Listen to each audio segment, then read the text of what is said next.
Guys welcome to our channel इनकी என்ன பார்க்க போறோம்னா வீட்லயே வடகம் வந்து எப்படி செய்யறதுன்னு பார்க்க போறோம்.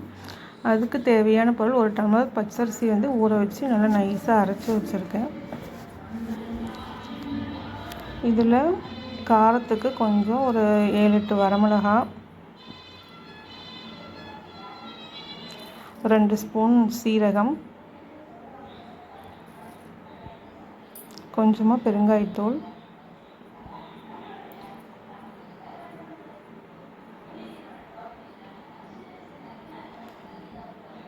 புதினா இலை வச்சு தான் இப்போ நான் செய்ய போகிறேன். இது நல்லா ஃப்ளேவர்ஃபுல்லாக இருக்கும்.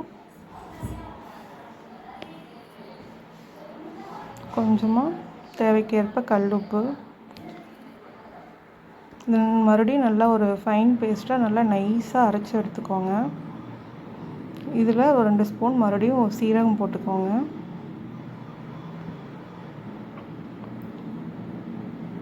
இப்போ அடுப்பை ஆன் பண்ணி நல்ல ஒரு குண்டாவில் தண்ணி ஊற்றி வச்சுட்டு அதை ஒரு வெள்ளை துணி எடுத்து மேலே கட்டிக்கலாம். இதை வச்சு தான் இது மேலே தான் நம்ம வந்து இந்த அரைச்சதை ஊற்றி நம்ம வந்து வடகம் செய்ய போகிறோம். நல்லா அடுப்பில் நல்லா இது படாமல் நல்லா கட்டிக்கலாம். இப்போ இது ரெடியாக இருக்குது.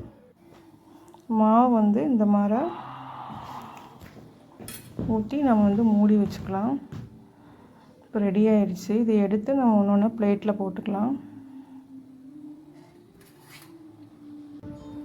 போட்டு இப்போ வந்து நல்லா வெயிலில் காய வச்சுக்கலாம். ஃபேன் காற்றுலையும் காய வச்சுக்கலாம். இந்த மாதிரி நல்லா உடையிற மாதிரி இதுதான் ஸ்டேஜு. நல்லா இப்போ வந்து நம்ம வந்து ஆயில் ஊற்றி பொரிச்சு எடுத்துக்கலாம். பாருங்கள் எப்படி பொரியுதுன்னு பாருங்கள்.